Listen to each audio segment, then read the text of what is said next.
मौलाना तौक़ीर रज़ा ख़ान साहब की गिरफ़्तारी को 12 दिन मुकम्मल हो गए।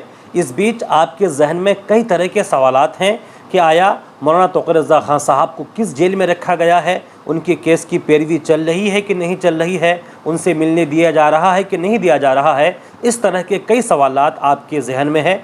तो आइए इस वीडियो में उन तमाम सवालात के जवाब मैं आपको देने की कोशिश करता हूँ। गुजारिश है कि आखिर तक बने रहें और इस वीडियो को आप शेयर कर दें। आपको पता है कि गुज़िश्ता महीने की 26 तारीख को बरेली में आइल मोहम्मद सल्लल्लाहु ताला अलैहि वसल्लम को लेकर मामला हुआ था।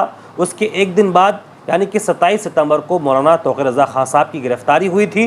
उनके ख़िलाफ़ बरेली के अलग अलग थानों में तकरीबन 9 FIR दर्ज हुए। उनमें से अक्सर में मौलाना तौक़ीर रज़ा ख़ान साहब का नाम था। इन पर संगीन इल्ज़ामात हैं। उन इल्ज़ामात की वजह से इस वक्त वो कैदो बंद की ज़िंदगी गुजार रहे हैं। मौलाना तौक़ीर रज़ा ख़ान साहब इस वक्त फतेहगढ़ के सेंट्रल जेल में कैदोबंद की ज़िंदगी गुजार रहे हैं। इसी महीने की अक्टूबर की 6 तारीख को सोमवार के दिन उनकी कोर्ट में पेशी थी, लेकिन किसी वजह से वो पेशी टल गई। आखिर वजह क्या है, वो वजह मैं आपको बताऊंगा, आप वीडियो में बने रहें। अब आइंदा हेयरिंग, आइंदा पेशी उनकी इसी महीने के यानी अक्टूबर की 14 तारीख को है। इसी महीने की 14 तारीख को मौलाना तौक़ीर रज़ा ख़ान साहब को बरेली कोर्ट में पेश किया जाएगा। प्रशासन इस बारे में गौर कर रही है कि मौलाना तौक़ीर रज़ा ख़ान साहब को बनफ़्स नफ़ीस कोर्ट में पेश किया जाएगा या वीडियो कॉन्फ्रेंसिंग के ज़रिए उनकी पेशी होगी। क्योंकि कुछ दिनों के बाद दिवाली का मौसम है, तो इस मामले में प्रशासन गौर व फिक्र कर रही है। नाज़रीन, आप सबको पता है, जैसा कि मैंने बताया, कि फतेहगढ़ के सेंट्रल जेल में इस वक्त मौलाना तौक़ीर रज़ा ख़ान साहब है। उनके जितने भी करीबी लोग तकरीबन गिरफ़्तार हुए थे 70 से 80 के बीच में, वह तमाम लोग बरेली में ही हैं। उनके ख़िलाफ़ जो कार्रवाइयाँ चलनी है वो चल रही है। ख़ास तौर पर मौलाना तौक़ीर रज़ा ख़ान साहब के जो करीबी लोग थे, जैसे डॉक्टर नफ़ीस और उनके भाई नदीम, उनके बेटे, इन तमाम लोगों के ख़िलाफ़ बरेली की प्रशासन काफ़ी एक्शन ले रही है। उनके जायदाद को सील कर रही है, उनकी प्रॉपर्टीज़ पर बुलडोज़र से कार्रवाई हो रही है। ये तमाम तस्वीरें आप सोशल मीडिया के ज़रिए देख चुके हैं। जैसा जानकारी मिल रही है कि मौलाना तौक़ीर रज़ा ख़ान साहब को फतेहगढ़ के सेंट्रल जेल में कैद तन्हाई में रखा गया है। यानी कि वो जिस जेल में है, जिस कमरे में है, वो तन्हा है, छोटा सा कमरा है जिसमें एक इंसान आसानी से सो सकता है, बैठ सकता है, उड़ सकता है। उस कमरे में उनको रखा गया है, उनके साथ कोई और नहीं है।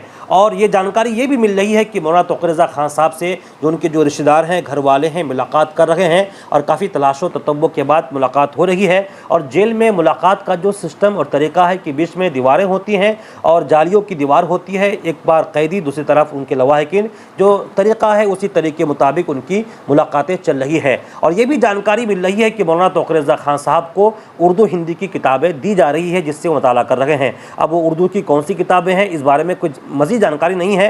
यकीनन गालिब गुमान यही है कि उसमें कुरान शरीफ का नुस्खा भी होगा, अहादीस की किताबें होंगी, उर्दू की और बहुत सारी किताबें हैं जिसको वो इस वक्त अपने कैद के साथ ही बनाए हुए हैं और उन किताबों का मुताला करके अपने वक्त को गुजार रहे हैं, सर्व कर रहे हैं। और ये भी जानकारी मिल रही है कि मौलाना तौक़ीर रज़ा ख़ान साहब को जिस कमरे में रखा गया है उसमें CCTV कैमरा भी है। प्रशासन पूरी निगरानी कर रही है और इस मामले को बड़ी गहराई के साथ जांच पड़ताल करते हुए आइंदा उनकी जो पेशी होगी 14 अक्टूबर को, इस बारे में प्रशासन पूरी कोशिश कर रही है कि कैसे पुरअमन तरीके से उनकी पेशी हो। नाज़रीन, मैंने कहा था कि इसी अक्टूबर की 6 तारीख को उनकी कोर्ट में पेशी थी। आखिर वो पेशी क्यों टल गई, तो इस बारे में जो जेल इंतज़ामिया है उन्होंने कहा है कि उनके पास स्टाफ की कमी है, जिसकी वजह से उन्होंने कोर्ट में कहा कि हम कोर्ट में पेश नहीं कर सकते। इस अर्ज़ी को कोर्ट ने तस्लीम किया और वो तारीख टल गई और आइंदा तारीख दी गई। अब सवाल ये पैदा होता है कि जेल इंतज़ामिया की तरफ से ये कहना कि उनके पास स्टाफ की कमी है, इसमें कितनी सच्चाई है? आया इसमें कोई साजिश है या फिर मौलाना तौक़ीर रज़ा ख़ान साहब को मज़ीद जेल के अंदर रख कर उनकी तारीख को बढ़ाने का इनका कोई इरादा है? बहरहाल इनकी जो बातें सामने आई, जेल इंतज़ामिया ने कहा उनके पास स्टाफ की कमी है, इस वजह से इसी महीने की 6 तारीख को कोर्ट में उनकी पेशी नहीं हो सकी। तो नाज़रीन, ये पूरा मामला था जो मैंने आपको बताया। इस महीने की 14 तारीख को उनकी पेशी होनी है। बस आपसे गुजारिश है कि आप मौलाना तौक़ीर रज़ा ख़ान साहब समेत जितने भी बेकसूर गिरफ़्तार हुए हैं, जो साजिशों के तहत गिरफ़्तार हुए हैं, उनकी रिहाई हो, इसके लिए आप आवाज़ भी उठाएं और साथ ही साथ दुआ भी करें, क्योंकि आपकी दुआएं भी रंग लाती हैं, कोशिशें भी रंग लाती हैं। और मैं ये कहूँगा कि इस वीडियो को शेयर करके हुए आप उनके लिए कोई दुआ या अल्फाज लिखते जाएँ। ये वीडियो आपको कैसी लगी, अपने ख़यालात का इजहार ज़रूर कीजिए। हमारी हौसला अफजाई के लिए आप ज़रूर फॉलो कर लीजिए। अब दीजिए इजाज़त। अस्सलामु अलैकुम रहमतुल्लाहि बरकातुहू।